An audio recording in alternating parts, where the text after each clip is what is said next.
Well, hello, that's me again. Today is July 20th. It is Thursday, so just for people who work 9 to 5, I mean, it's another day to endure, and then the weekend, so people, let's endure. And let me start with one thing which I won't have to address. I mean, there's a bunch of the PR idiots and people who really live their life just looking at the shiny little things, and they think that what it glitters is gold. Pardon Led Zeppelin for using your lyrics here. So the point is now that Mr. Putin not going to actually South Africa for BRICS summit is actually a favor to South Africa. Many people still don't understand that, because obviously we know the situation, well, some at least of us know the situation in South Africa is politically unstable, with Ramaphosa not having full control of his government basically, and having opposition which is totally bought and paid for by West. So you know what, not to basically aggravate matters, Mr. Lavrov will be present there and Mr. Putin will be online. And this is as much as basically the losers from NATO and combined West can get. And speaking about losers, I spoke last video about those epiphanies which kind of befalling all over in the West suddenly. And we're not talking about just the fact of recognition that all this so-called counter-offensive by armed forces of Ukraine, nothing more than slaughterhouse. There's no counter-offensive. There are constant and convulsions and attempts to attack. And again, I want to point out, Russians are definition freaks. Attack in itself is just merely a maneuver. It's where you go to attain some objective. So when I attack something, I merely maneuver. It doesn't mean that I achieve anything.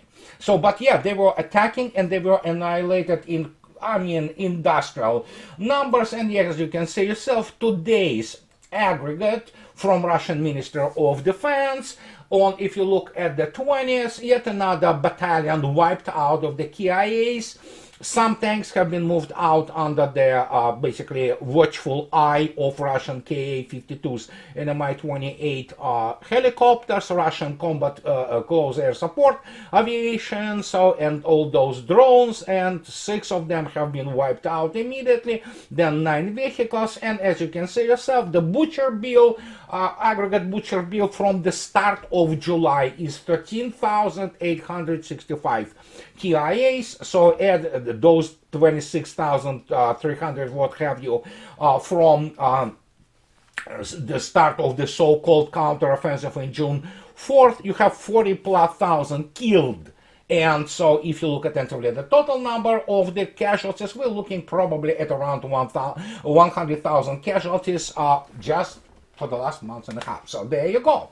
And speaking of which I already stated that there is some epiphanies, and we will start with the Telegraph. The Telegraph obviously is nothing more than the tabloid. There is no normal press and media in UK. Most of it is a bunch of the horse, which those fake degrees from those, supposedly prestigious UK institutions. But here it is. The Telegraph suddenly says, oh, Ukraine and the West are facing a devastating defeat. Well, it was yesterday's, yesterday, it was yesterday, so it was on the 18th, this piece, which is, they suddenly state that, well, they face to the reality.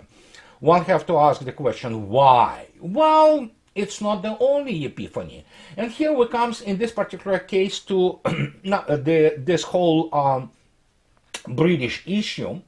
And remarkably, which it came out almost simultaneously with Richard, MI6 boss, Sir Richard Moore, speaking at some Prague embassy in Prague, and talking about that MI6 boss delivers speech on Ukraine, AI technology, and Russia, and he sounds so really convincing. He quotes none other than Shyster Prigozhin. He wants to show how basically the United Kingdom is really of such importance for this whole situation. And of course, when you look at this, who this guy is, and you begin to kind of check his CV, and again, you can look at the transcript of this speech. You can easily find it all over the place on the internet. But I want to point out again, and this is what I constantly stress, if you talk, or better yet see and listen to my interview yesterday for guys from the Dialogue Works network, I speak about it. Those people are not cultured. They have their find kind of outside shining about themselves, but they're dumbasses primarily. And you already can see yourself from this guy who runs this great MI6, which is capable primarily killing innocent people and Skripal cats. By the way, where are Skripals? And this guy here, as you can see yourself, he never graduated anything which actually has any real academic value and application to the serious practical activity in terms of their statesmanship. So, as you can see yourself, he studied philosophy, politics, and economics at Worcester College, Oxford, where he gained a Bachelor of Arts, which is not really a degree. The 4-year degrees are, well, let's not go there for now.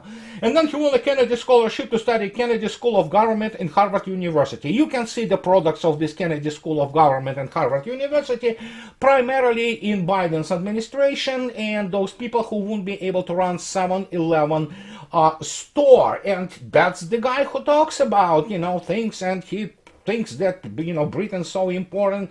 Obviously, the fact that British or MI6 didn't produce any decent forecast in ages probably tells you about everything you need to know about those guys. Plus, they continue to suffer from these phantom pains, and those phantom pains about their greatness evidently got to even Americans. And America, of course, makes United Kingdom look like a pipsqueak, which actually it is in the game of the big guys. All those massive countries such as Russia, China, United States, they are nobodies really. And here it is.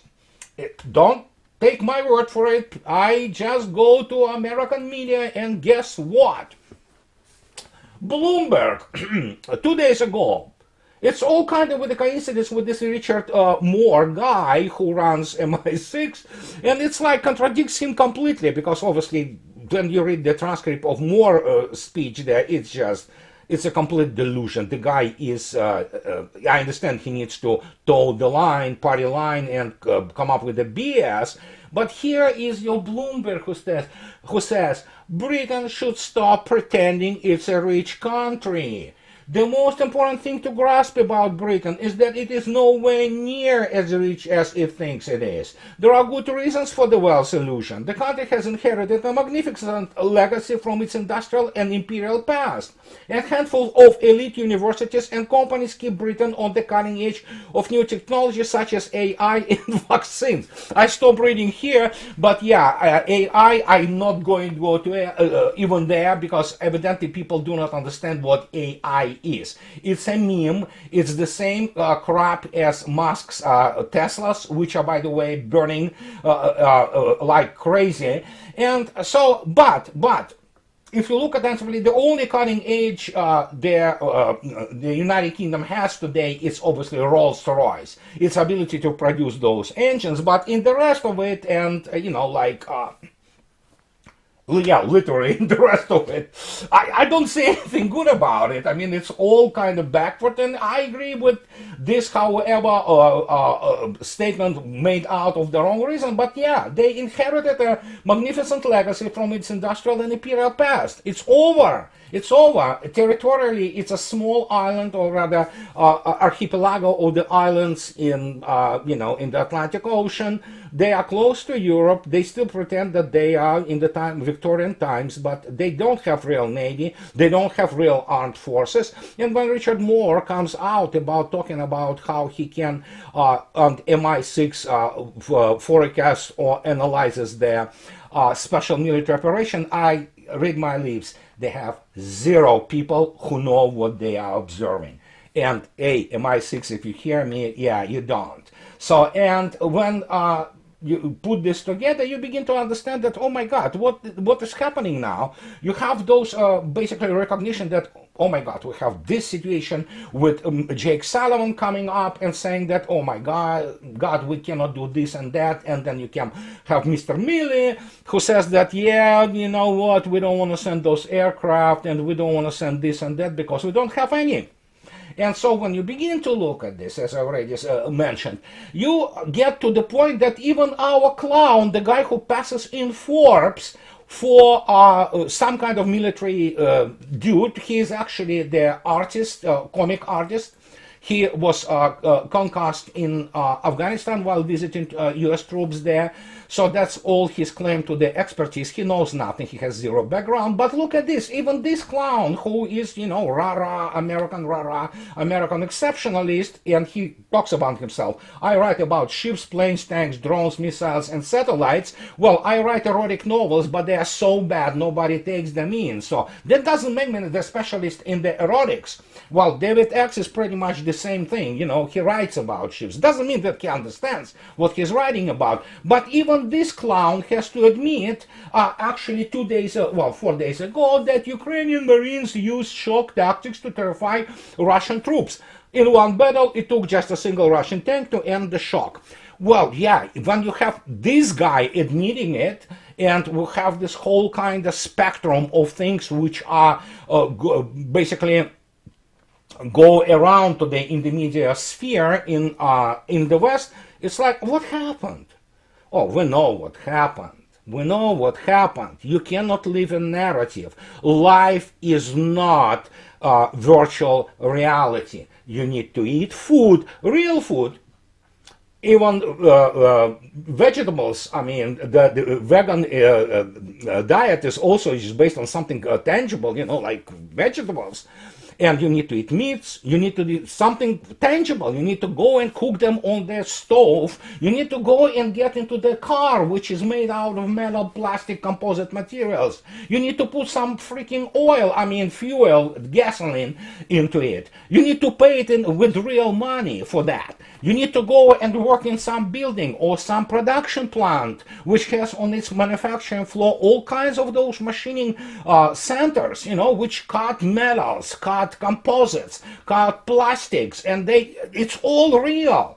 And then when you have people who never face that, and this is majority of the Western elites, then you suddenly begin to recognize, my gosh, they are beginning to, that thing, you know, reality begins to drip a little bit, because you know what, in the end, as I already stated, you cannot live in the virtual world forever. You're either gonna die from the starvation, or you're gonna basically be hit by the car somewhere on the highway, which you will be crossing because you think that this is all virtual reality. But here we have it. It's a little bit of summary of those headlines, so to speak, of what we have right now unfolding in the basically you know, media sphere. And then of course we have this other situation, which is basically the reaction of Russia on the bombing of the terrorist act, essentially, of the on the Crimean Bridge. And so United States now, they have to admit that, you know what, the US has no plans to assist ships in entering Ukrainian ports.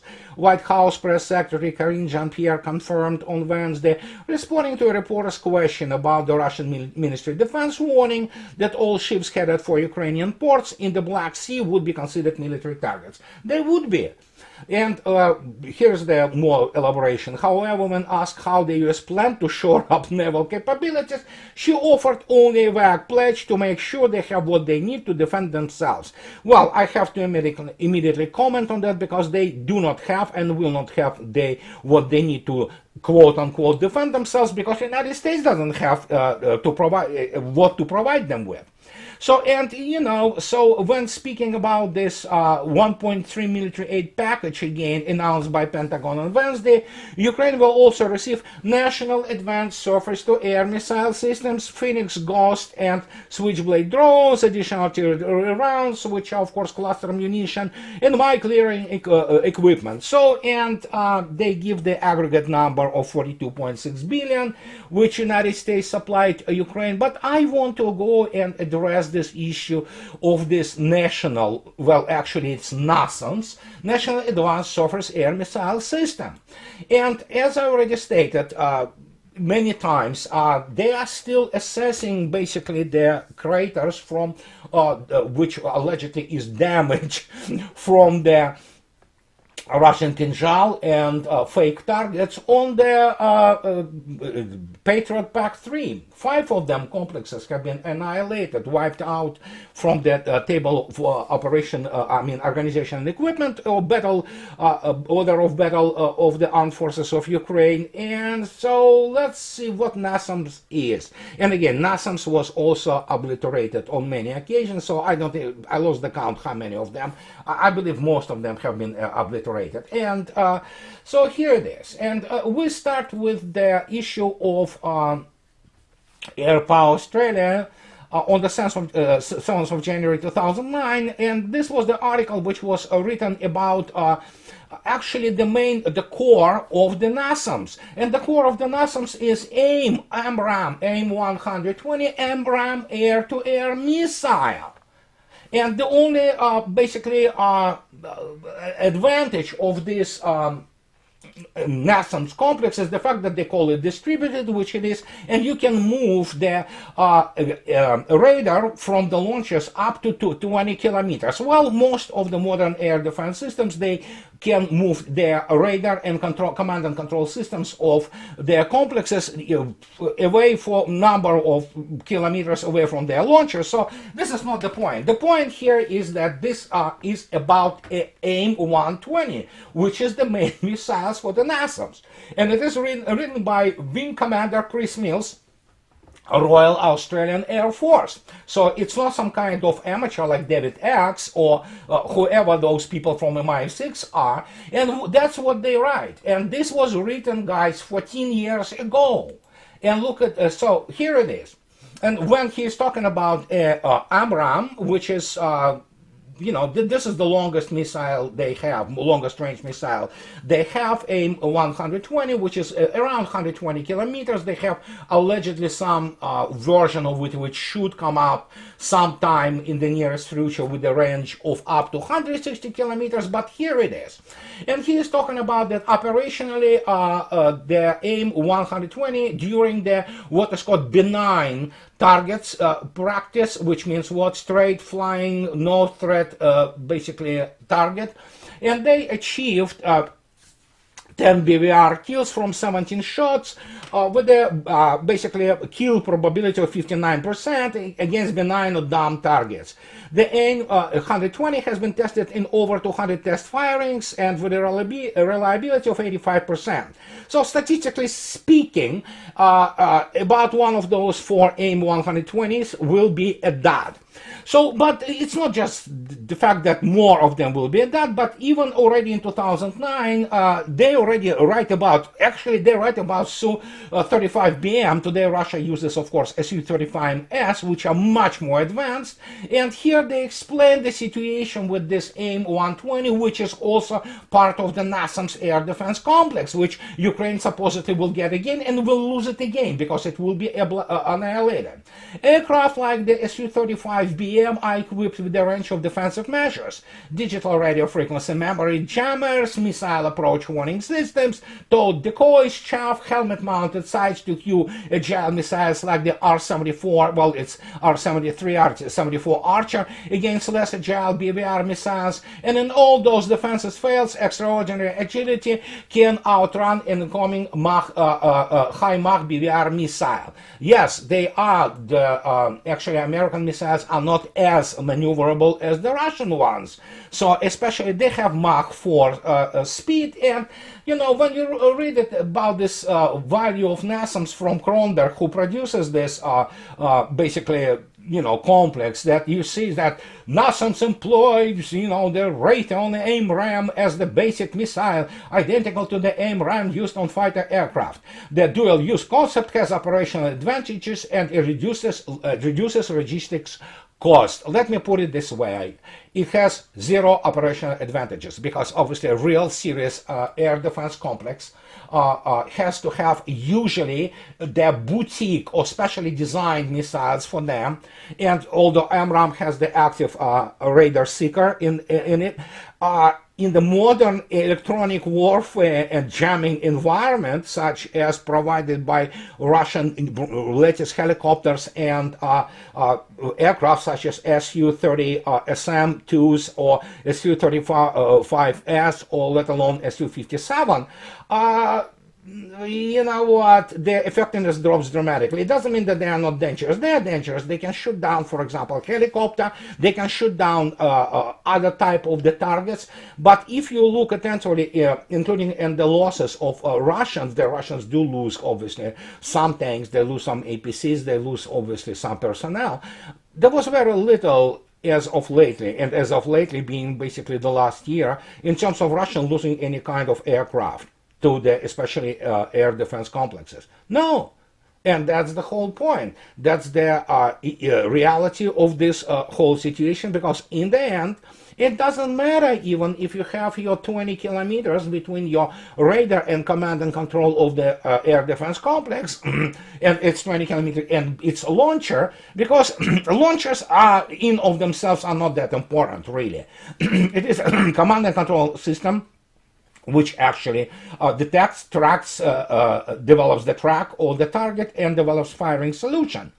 So once you annihilate it, and because you have to have radar there, and you annihilate radar, the most expensive part of it, then there you go. And you suddenly have the situation that not only it is not necessarily high probability kill in the modern jamming electronic warfare environment, it is also not very defended anyhow, because it is one thing when you turn on your radar against Iraq, let alone Afghanistan, but it's totally another when you turn this radar against Russian armed forces and Russian VKS forces, which is aerospace forces, because they will see it immediately, and they will obviously have the fixed position. And then what you have if you have a MiG-31 or a Su-35 or a Su-37, or Su-30 SM with X-31 missile, which is Mach 3.5. Calculate basically how much time you have to figure out what you're going to do with your radar. And guess what? Once it's turned off, it will get the coordinates and the targeting immediately.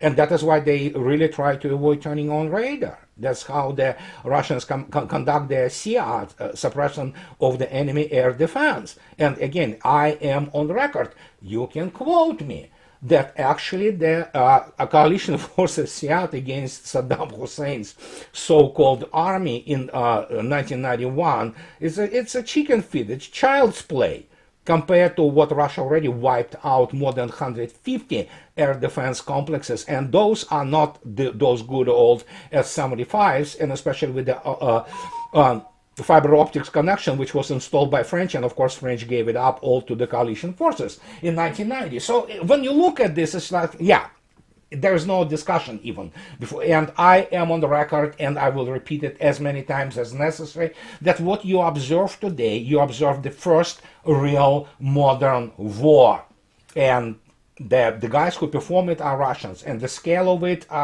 forget it. I mean, NATO has no freaking grasp of the scale of it.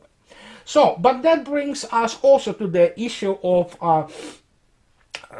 which is really funny. I mean, it is so hilarious that I couldn't really bypass it. So Finland, which is the new member of NATO, and Finland, which on the 15th of July in Ilta Sanomat newspaper, is actually insulted. Guess why they are insulted? Because they insulted by the fact that Putin's Kremlin, as you can read in this headline, they were really paid very little attention to the visit of Mr. Biden to Finland. And then, of course, the whole article by whatever this Petri Seppa is complaining that actually the Russian media didn't pay that much attention. They didn't really cover this visit to of Mr. Biden to Finland, and they didn't even show anything positive about it. Well, I mean, that tells you basically why the Western elites and especially its media whores, I mean, they're dumb as stumps, I mean, and they obviously have a very skewed understanding of the reality, let alone morality. So I don't think this guy, this Sapa guy, I mean, he understands what he's writing about. But look at this. It's not true that Russians didn't pay attention. Russians,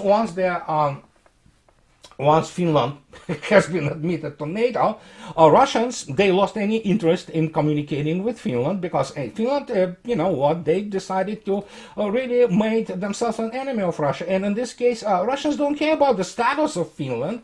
You know, they really don't. I mean, it's just simple as that. So Finland can actually play with their imaginary status of and being important, whatever they want. But let me put immediately the fact that they are complaining that Russians paid more attention to the Vilnius NATO summit as opposed to Biden's visit. I mean, it's not true. Russians that don't pay attention to Finland. They paid attention, and let me show you what attention was.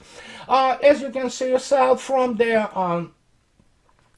it is the 7th July article from Izvestia, and it is about the creation, or rather recreation, of the Moscow and Leningrad military districts, which will be deployed by September of this year.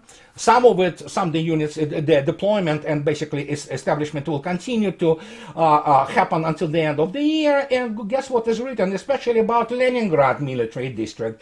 It will be basically reacting and countering the threats from Scandinavia, Baltics, and Ukraine. And look what they write about this Leningrad military district. It's already the headquarters, the organs of the command and control of the Leningrad military districts is already being established. There, what it will have combined arms army, additional army corps, and basically it will be also the separate air defense and separate air force army. And look at what they say. In these conditions, the Leningrad military district gains a very specific and very important meaning because it's designed and directly for the reacting to threat from Finland and the other NATO country, which is Estonia. So you see, Russians reacted properly. So, and then of course Finland, who is who is now the member of NATO, they have no reasons to complain that Russians don't pay attention to them. Russians do. So they will have now a lot of troops there, state-of-the-art armed, and you know what? They wanted it, they got it. And of course you can see yourself now in real time how the economic connections and communications between Russia and Finland are going kaboom or big bada boom. Russians are not supposed to react any other way because you know what? Guess what? Finland chose its own, you know, so to speak, path. They forgot what Paasikivi-Häkkinen, policies were towards Soviet Union, and it was very, very good communications and very good cooperation, especially for Finns, getting into those buses during the weekend and hitting it to Leningrad and getting drunk like crazy. You would find Finns in Leningrad even during Soviet times laying all over the place because the dry law, so to speak, on alcohol in Finland was a great actually boon for Soviet Union because they were getting to Leningrad and getting drunk. Guess what? They still do that. And so what I'm saying that this thing is now going to be closed. There will be only so many tourists between Russia and Finland, and of course their industrial cooperation will be pretty much winding down. So Finland can enjoy all benefits, which are not only zero, they are negative of being the member of NATO. And hey, it's you know what? They are absolutely sovereign country, they think. And if they think that that's their way, their fate, sure, let them have it. So, but Russians will deploy, already actually deploying the Leningrad military district. And then, of course, you have actually just, if that wasn't enough, there you have the Northern Fleet, which is in itself not just the Northern Fleet and ships, it is also the military district onto itself. And so, when you look at this, it's just like, well, yeah, sure. Finland, you wanted it. And so to conclude it today with this whole kind of situation, if you will, or sitrep rather, keep in mind, I want to drop this actually startling news for you. This is from the CNN that we have the situation here in the United States that nearly 40% of attack submarines in or awaiting repair as shipyards face worker shortages, supply chain issues. So it obviously, as you can see yourself, beats the target of the 20% of the fast attack fleet undergoing maintenance 2 times in twofold. And obviously when you have the issue of modern Western liberal arts education, you obviously will have the worker shortages. You will have the problem with the cadres, because everybody now wants to be either a drug addict or basically some kind of liberal arts graduate doing the blogging like I do. But hey guys, I'm sorry, I have engineering and military background. I used to be a professional in this. So, but can you imagine that this liberal arts guy getting to, shipyard, dealing with the issues of quality assurance and metal noise and all those machinery working, and sure, there you go. That's your explanation. And in conclusion, I also want to promote a very interesting channel, which thanks to my blog guys who actually posted it for me. It is Mr. Praveen Sawhney of Indian Air Force magazine, actually. It's called Force magazine, and he gives some excellent insights into India's posture. And he shows also, while speaking about the complexity of the India's policies. So I highly recommend it because I learned a lot from it, because I'm not specialist in India, but I mean, to a degree what I never knew before. So this is what I wanted to tell you today, guys. And as always, those who like what I do, please subscribe to my channel. And guys, support me on Patreon or buy me a coffee too. And again, my profound thanks to my wonderful patron for allowing me to do what I'm doing. And evidently some people like it. Good. And that's it for today, guys. Have a nice rest of the week. I'll talk to you later. Bye-bye.